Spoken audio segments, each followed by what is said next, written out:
Hello, everybody, and welcome to this episode of the About Time podcast with me, Chris Nichols. It's a series in which I get the opportunity to talk to people who've influenced and inspired me over the years. And I'm delighted that today we have Minni Jain, who I've known for a very long time, author, activist, facilitator, consultant, goodness knows what else. Minni, welcome. Thank you, Chris. Very delighted to be on the podcast with you. Thank you for inviting me.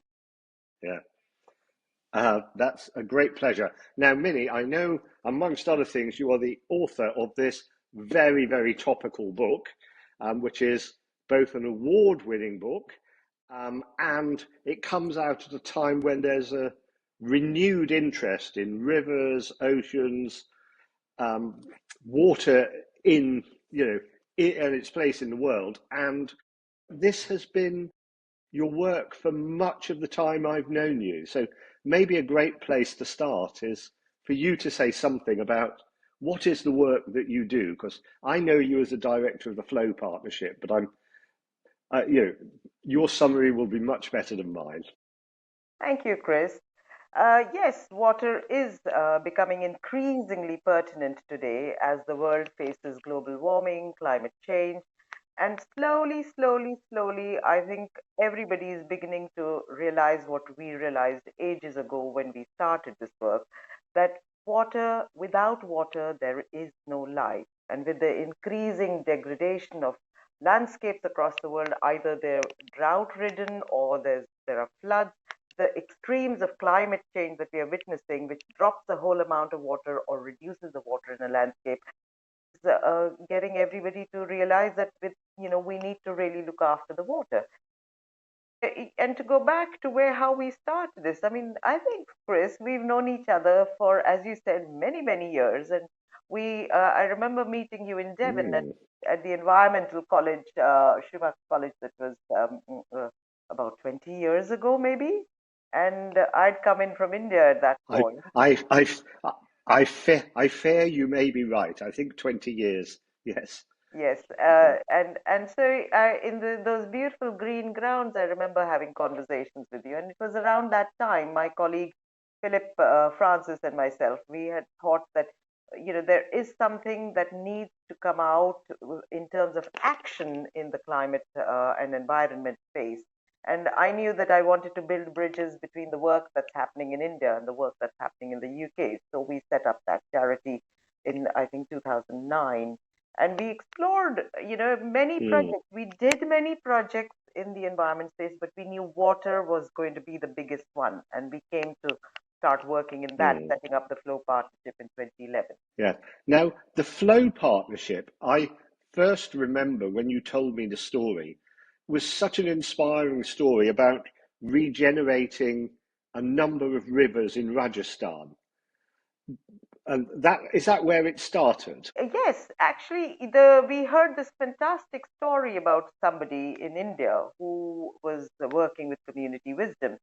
And around that time, Chris, I was invited to a water conference in Portugal. And they also asked me if there was anybody who inspired me in the water space and if I wanted to invite anybody of that caliber. And having wanted to meet this man who had revived seven rivers in arid Rajasthan, even thought was like quite mind boggling that I know Rajasthan really well. It's completely dry. Green, water, what's that?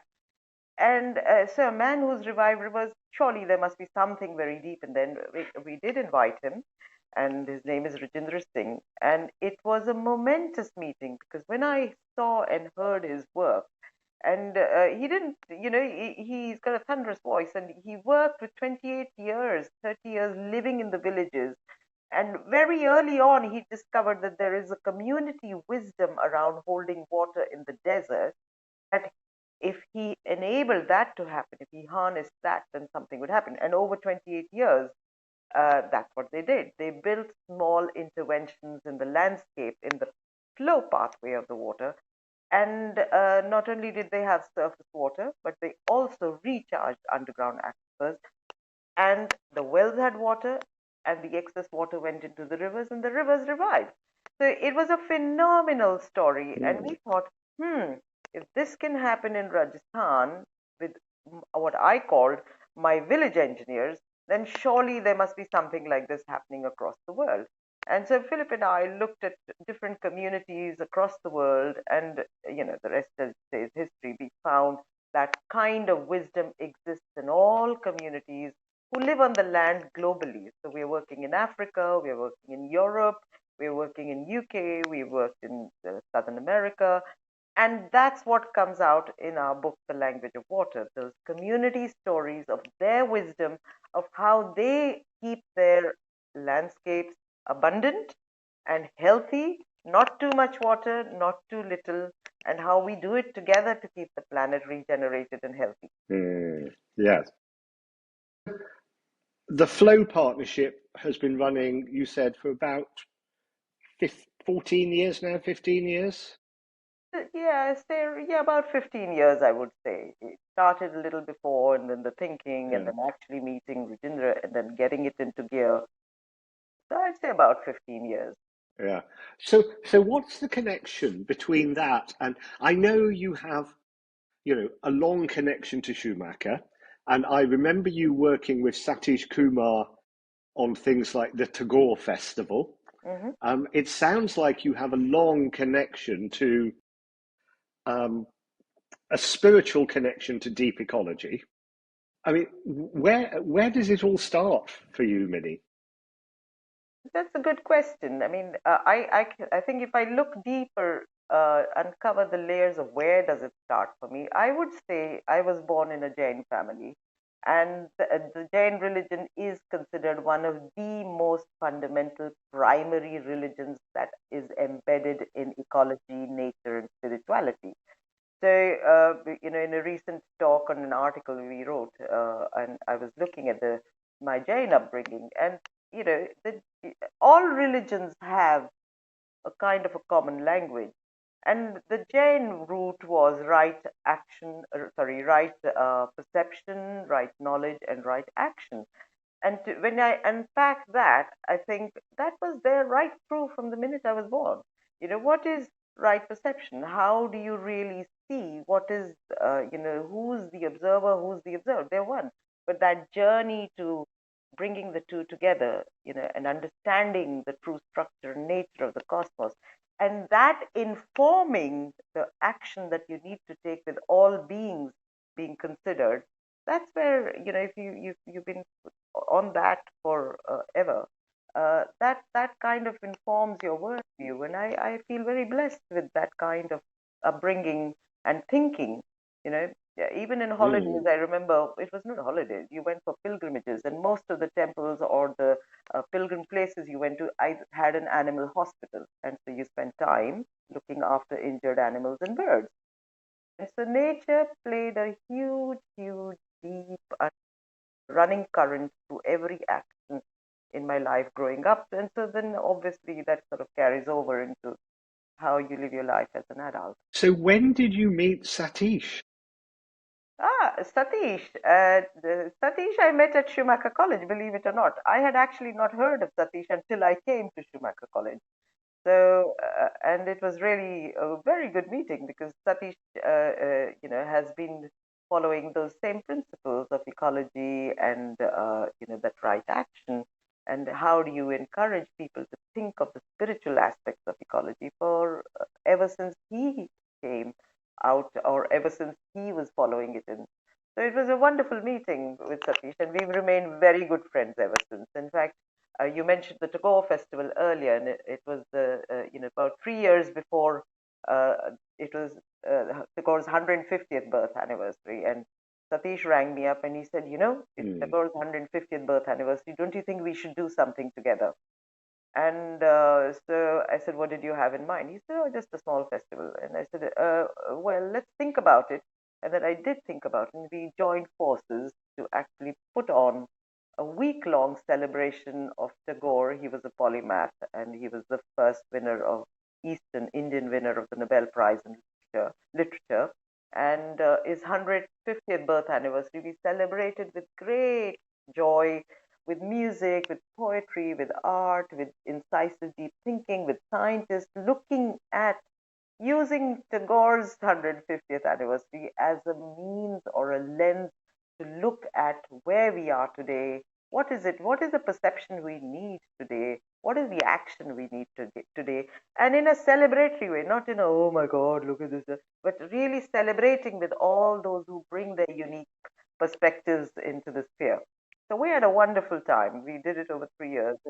It ended up actually, one of the journalists who called me up after the festival was over, and she said, you know, this was the largest Tagore celebration of his 150th anniversary in the world. So that was quite Wow. amazing to hear. Yes. Mm.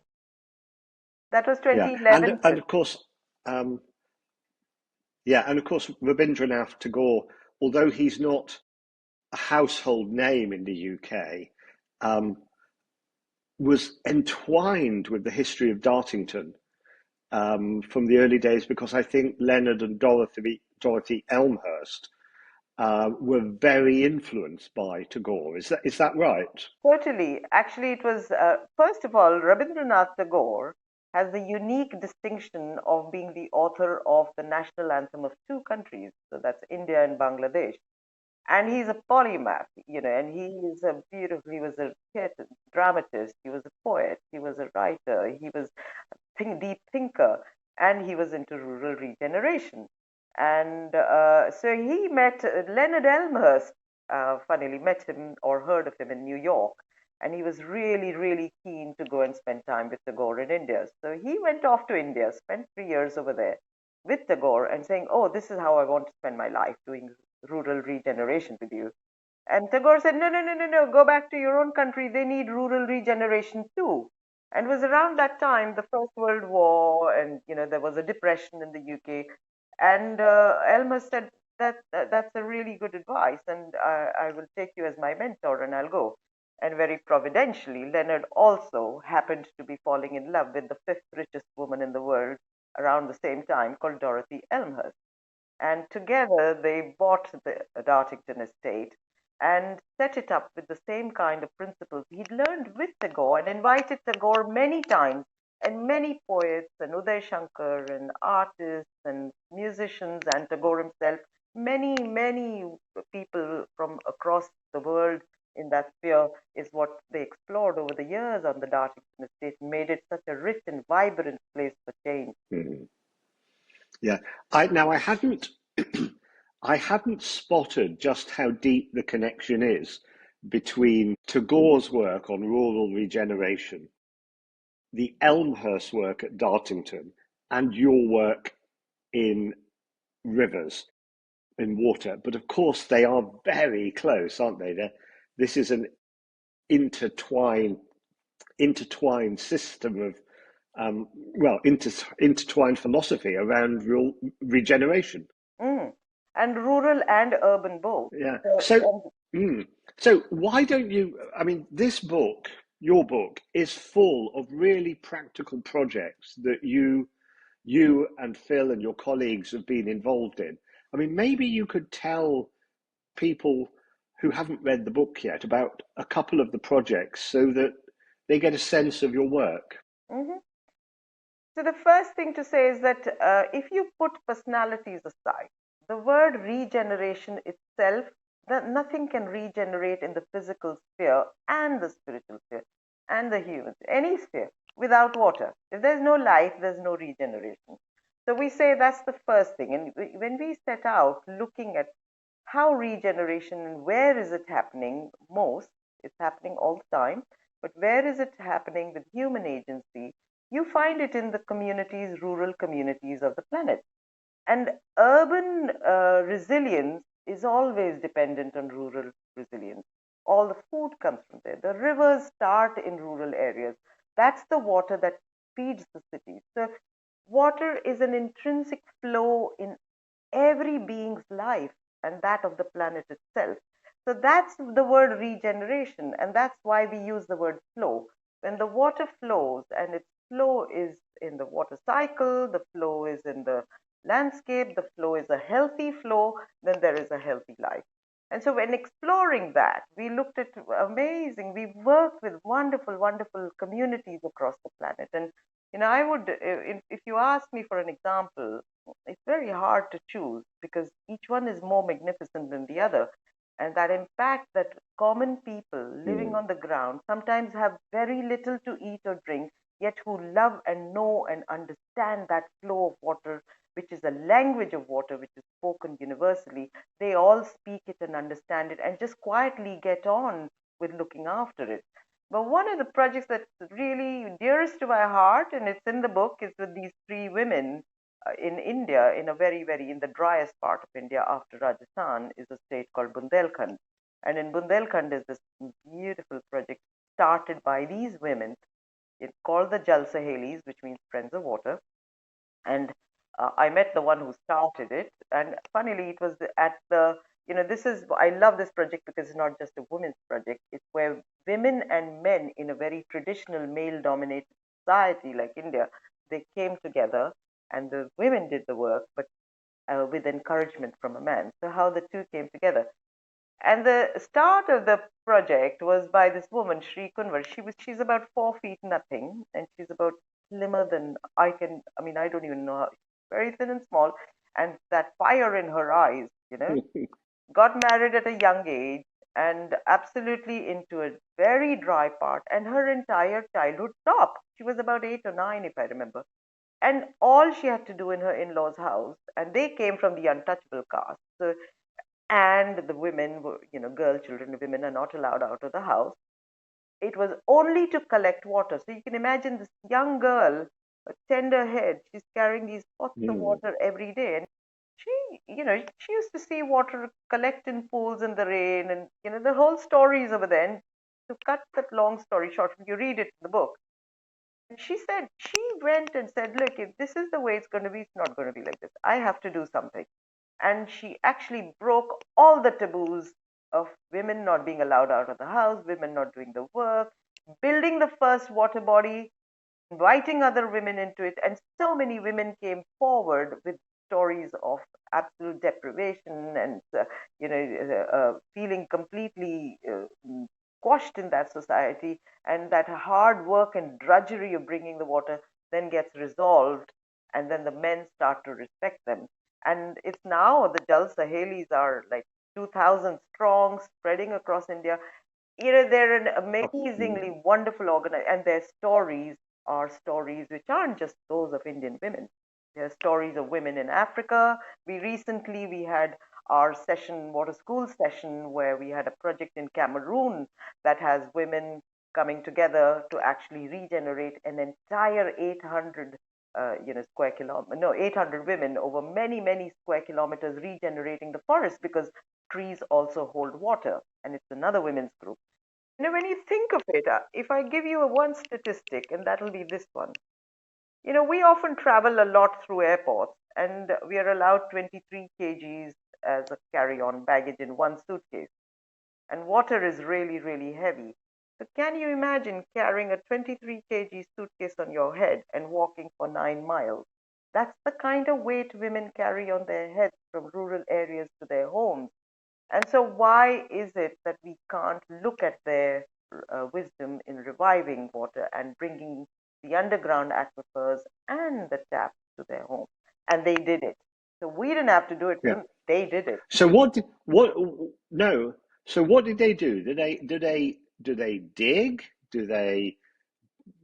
How did they actually interact with the environment to change the way water is there?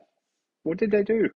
So, uh, not just them, all communities. The fundamental principle that works in terms of water and regeneration is the water cycle. And for the water cycle to function, you need to hold water. Hold water in the landscape, flow it, store it, sink it. That's the principle. So when it's free water, it's falling from the sky. It's the most nutritious water in the world. It's got minerals, it's got everything in it. And yet, in landscapes that are degraded, where trees have been cut, or there's no place where the water can be held, there is no structure, that's where you need to start holding the water. So, in the landscape, if you follow the flow pathways, and communities know how the water flows, where it collects. So where it collects, just before where it collects, you build a small little obstruction called a dam, a check dam, a bund, a johad, whatever the name is in your local language. But it's basically to stop the water from running away. And once that happens, and there is enough rain that falls, there's enough surface water, and at the same time, you don't line that pond. It can be big, small, huge. If we were doing a presentation, I'd show you the different sizes. They can be huge, but you don't line them.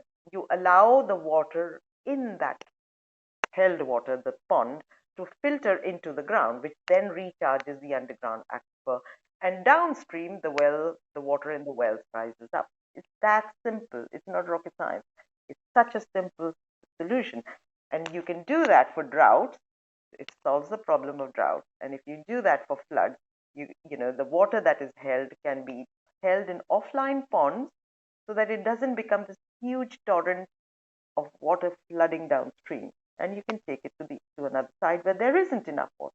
It's a really simple principle, which of course you need to have a knowledge of hydrology, or hydrology in a village sense. You need to know the flow of water. You can't just do it anywhere you like. So you need understanding.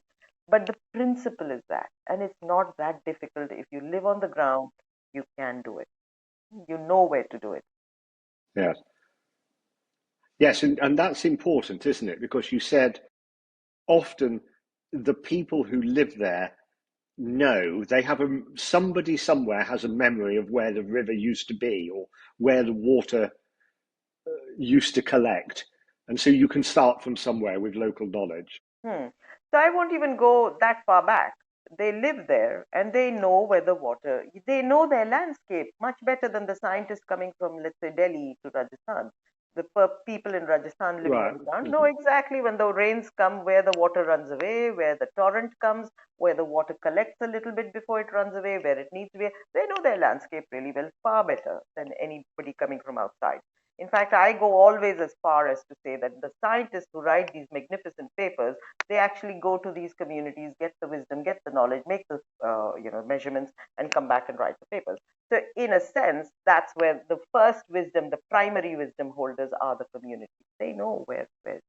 And once they start building the first intervention, and you probably, depending on the course of the river, you probably need about 400 or 500 such interventions for adequate water to go out into the river, recharging it, regenerating it, or rejuvenating it, and enough water to go into the underground aquifer.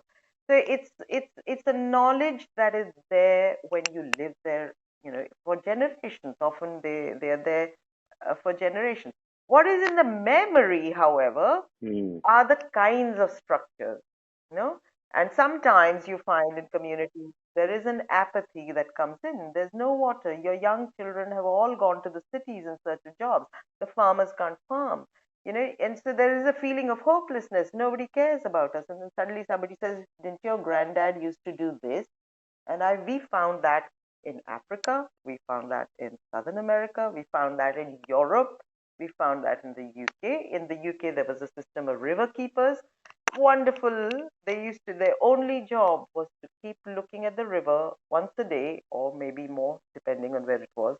And from just by looking, they could tell whether the river was healthy or not. Something different in the flow would tell them something's happening. So you had that wisdom in the communities, and those specific methods is what they dig back into their memory for. Okay, I get it. Yeah.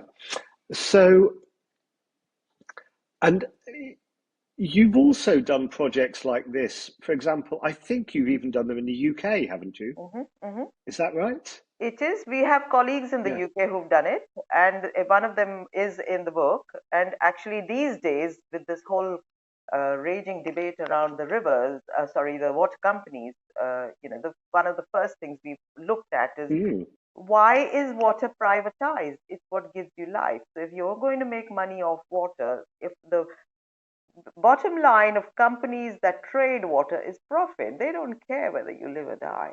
And so we've explored how that came about. And in Australia, especially, a very, very dry land, they privatize water, they trade it on the market. And it started in England, and yet there was this fantastic, there's a woman called Maud Barlow who we have great respect for. They put in a resolution where water remains a fundamental human right in a UN, and got a UN resolution. And so, there is a movement to understand that you cannot do that. You cannot trade water. And so in the UK, when we started looking at this kind of community based work, we found many scientists who actually worked with the communities looking at stopping flooding. So the iconic project that my colleagues Hmm. Paul Quinn and Mark Wilkinson worked on with farmers was in Belford in Northumberland. And a little town that used to flood three, four times in a couple of years. They built these interventions along with the farmers, who I may say weren't very, they were quite skeptical at the beginning. Will these little logs that are thrown in the landscape, in the river, will the leaking Mm. log dams, as they call them, will they stop flooding? I'll eat my hat, said one farmer. He's eaten many hats since, because not only did it stop flooding, it also, made the entire his field healthier. Belford, Yorkshire, Northumberland in Scotland, the Tweed. There are so many, slowly more and more scientists are coming together to understand how that scientific community, that partnership with all, everyone's a stakeholder. We all need water. And how do you come together with your bits of knowledge to make the landscape healthy again? So there's plenty of work in the UK. Mm. And I may add over Yeah. here, there's the story of these most beautiful beavers, which were, they used to run wild and free in England until about 500 years ago, and they went extinct. And now they've made a comeback. And where do we learn that water holding from? Beavers do it magnificently. So one of the water modules we teach on a regenerative farm here called the Apricot, we take them to the Beaver Project in Cornwall, where an empty, dry, grassy field has been converted into this magnificent water holding paradise by these creatures. So, there's the Knapdale of forest in Scotland. There are so many in Exeter. There are so many beaver projects. And now, recently, the government has allowed a couple of beavers who are running wild and free to run wild and free. So it's a partnership not just of humans. It's a partnership with the natural world. We were so foolish enough to forget that we are all interconnected. And now we are beginning to understand and realize that if we work together, that's when regeneration happens. No? So it's not a singular human Mm. effort. It's an effort where you start working in collaboration with other intelligences and other ways of knowing and other ways of doing. If you look at it logically, somebody often Mm. asks me the question, yeah, but, why should it's in Rajasthan, it's in India, I would like to work here. But the planet is interconnected. What happens if India dries up? Its impact is felt in the climate across the world. So wherever you work, wherever you put your resources into doing the work is the right place. Because ultimately it's the global Mm. planet that's facing global warming and climate change. You need that work to happen at a global level. And only working in England while the rest of the world floods is not going to work. That's not you cannot even imagine that working. No scientist will support that. So really, when I talk to people, I always say, work across the world, resource it, fund it, go and do it. Whatever it takes to regenerate our planet today, do it wherever you can do it. Do it all over the world. Come to the communities, because 60 to 70% of our people live on the ground. They are our colleagues. They're not poor communities. They are our colleagues in regenerating the planet. They are the ones who know. We know very little. We imagine we know a lot. We sit and read books, and so we imagine we know a lot. But our wisdom comes from the land, from nature, from the animals, from the birds, from the trees, from the people who live on the ground. And together we arrive at now an understanding that can help us regenerate. And one last sentence I want to add over here is that we are at an Sure. incredible Yeah. age where scientists have understood so much, and we can use that science to back what is happening. So it isn't as if all that scientific understanding doesn't work. what's the point? It's total point, because now we have the wherewithal and the knowledge to look at trends, satellite data. We've done, work on the Ganges using satellite data and predicting what can happen in an area. And then you do it, and suddenly the whole thing comes together. So we have the tools, we have the knowledge, the wisdom to work together and achieve results faster. So we must really make a go of it together. Fantastic. And when you do this with local communities, when local communities do this for themselves, I also remember you telling a story that it it often increases local deep democracy, so that you start to get communities looking after the political rights of rivers and water systems, and you get river parliaments and this kind of thing. Is that also part of your work? So now that question is not such an easy one, because deep democracy and local rights are now deeply intertwined in a global capitalistic system. So often there is a monoculture, and farmers and people are plugged into a system that supplies one kind of goods all over, and so the democracy gets linked to that. There's a lot one can unpack on that, and I don't think we have time. However, one thing that does happen when people have a good livelihood coming from their local their regions, farmers earning a livelihood from farming in their own local region instead of migrating to cities and becoming daily wage laborers, straight away you have a life, you have a social life. You have women and children going to school, women being able to have their dairy industry, and suddenly there is more than just looking after your basics. And when that happens, then the next thing is that there is a cultural life, and there is an education which enables Mm-hmm. democracy and principles around democracy to flourish. It's a known fact, the more educated a society, the more just and fair it becomes when people use those principles. And that's the same at a ground level, where you're dealing with some of the poorest people on the planet. It's no different. They're people, we are people.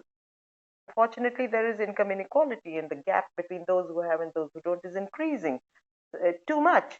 And so, deep democracy, where is deep democracy in that? It's got a deep, it's been driven deep down, and it'll only come out onto the surface when we have communities being able to be resourced to look after their planet, look after the water, and have livelihoods in situ where they are, not migration, not distress migration as is happening across the planet. Yeah.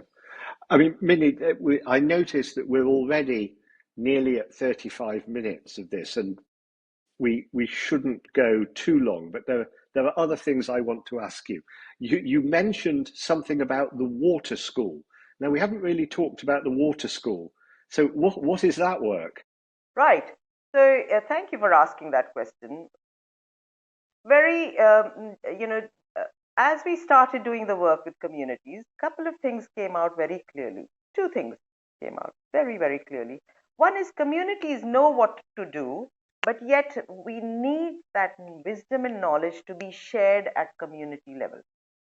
So, not through a top down instruction school, but peer to peer learning. And there has to be a somewhat kind of a structure that enables that to happen. And then, after you know what to do, you have to actually do it, take action. So, those are the two things which informed the start of the global water schools. We launched them in 2019. At that time, we were doing a project with this fantastic firm called Arab, and we were doing a project in India looking at Mm-hmm. language neutral tools that community in Rajasthan could share with the community in Colombia in Southern America. And of course, as I said, the language of water is the same. The holding water may be called a johad in Rajasthan and called a hawe in Colombia, but the principle is the same. So with that, then we set up Water School India, Water School Africa, and primarily, and you can go to the waterschools.org site. These are forums where you have an online, a farmer presents what they've been doing successfully, or a community presents, and other communities plug in and ask questions and learn the method. And then they share it widely. And it's free. It's always going to be free. It is community wisdom and community knowledge which is being shared. So we really don't want anybody to monetize it for any sort of gain. It should be fair. If you want to regenerate the planet, then you need to know how. And there should never be a paywall for that. So that's one. And then the second is the ask all the time that communities living on the front line of climate change, or are just barely making ends meet, and yet they're the ones who can hold the water and look after the water cycle for us. You have to resource them. They're doing the work for us. So money needs to go in to resource their work to enable them to happen more and more. So we've set up various structures to allow the resources, the financial resources. If anybody wants to get into regenerating the planet, come to us. We'll help them resource those communities that are actually doing the holding water and reviving water cycles at a landscape level, not just one pond, but at a landscape level where the communities are working together. So the water schools are primarily that. You learn how to do that. You do it at your level, know what you need to do. The communities get empowered with what they know, not what we are trying to teach them. They already know and they share that. And then the second is they actually do it. No amount of talking will revive the water cycle. You have to pick up the spade, dig it, and hold the water. So the two things, the two principles that underpin the water school. Brilliant. Thank you, Minni. With all of this work you're doing, I just don't understand how you and Phil found the time to write the book. I mean, when did you do it? Well, it How was did you do it? very interesting that we were approached by Synergetic Press to write the book. So that was the first thing. They approached us, and so that's half the battle won. They were really interested in what we were doing, and they were really interested to publish it. They've been publishing environmental books for the last 40 years and more, and wonderful work. They've published giants like Vandana Shiva and Tony Juniper, and various people like that. And and then they said, and can you give us the first few chapters in a month, 2 months time? And so it was like, oh my goodness. But actually, that kickstarts a whole thing around how we're going to say this. We wanted to be the voice of the communities, and so everywhere you go, that's what's churning away in your mind, and then you send it to an editor. Our editor was a wonderful young woman called Noel, and she'd send it back. And every time we got this back from Noel, we'd say, "Oh my God, we've got to look at this." And it's such a great process. It not just helps you write what the communities are doing as a wonderful story, not just as depressing facts or no. We wanted it to be joyous and a celebration and an understanding of what wonderful work they're doing. And to say it clearly, not just as something that's in our head that we've seen, but to say it clearly so that when we are saying we are the voices of the community, we really are the voices of the community. We're telling their stories of regeneration and holding that possibility of planetary regeneration with them. So it was in, walk wherever we went, we were traveling, we were in Africa at that time, we went to India a couple of times, we were traveling around the UK. It was in between, every time we'd go, we'd come back and we'd put those experiences down and send the chapters to the editor. And so over a period of time, it got done. It happens with life, but it was a very, very full year, I might add. But these stories tell themselves. It's not just us writing it. These stories tell themselves. They are really Yeah. magnificent stories. And yeah, and it's wonderful to hear the connection between this and some of the other episodes of this series, because early on we had Jeff Mead, who's a storyteller, talking about the power of stories. And here we are in the final episode of this series, talking about the power of stories and the relationship between stories and action. Hmm. And then another theme that's run through has been the importance of love, love in work. And you've not mentioned the word, Hmm. but I sense, love of the living world, love of communities, and you know, there's something in there that feels incredibly important, and maybe it flows through from your Jain religion, maybe it flows from Tagore. I don't know, but Well, is love in here? yes, absolutely. You have to love the planet. You have to love your life. You have to love the beings around you. Then you take action. If somebody tells you all these depressing statistics, you want to get into bed. But if somebody tells you, look at this beautiful place you love, look after it, otherwise it will disappear tomorrow morning, you'll suddenly wake up. So love is the driver, no question.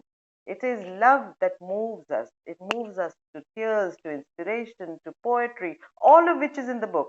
It's the love of those communities and their love for the planet. And, not just because they need the water, they also love the water. I'm always reminded, when one of the questions I had for one of my villagers in one of my projects, and I asked them, yeah, so you get so much water in this water body, in this pond. And he said very clearly, he said, well, when the water comes, one third is for us humans, but one third is for nature, and one third is for the beings, that other beings. So we don't do it that way, then they will stop loving us, and they have wherever it's arid. So, and we have to love them, and so they can love us back. But love is the driver, no question. Absolutely. Without love, where is the world? Mm, So, yeah, fantastic. Minnie, we could talk for a week at least, and you and I have talked for many years. I'm just so happy that you could come here and do this. Let me just um, say a couple of words to close the episode, and then I'll give you the final word and say a final thank you. So, thank you so much for listening to this episode of About Time. This one really has been about time and about love and about water with the wonderful Minni Jain. Um, do do listen in to the rest of this series because there are so many connections. But finally, in this final episode, Minnie, I just want to say thank you again to you for taking the time to be with us. Is there anything else you'd like to say to finish the episode? thank you very much, Chris, for inviting me. It's always a pleasure to speak with you. And I just say, my closing sentence can be that climate change, global warming, degradation of the planet is not an ecological problem. It's a problem of love in our hearts for our planet and us not taking the right action. So if we are inspired to take the right action, then we do the right things that are needed. Right being what is needed for our planet to thrive and flourish abundantly, and it starts with water. Thank you very much, Chris. Minnie, wise words. Thank you very much and see you again soon. Thank you, Bye for now. everybody.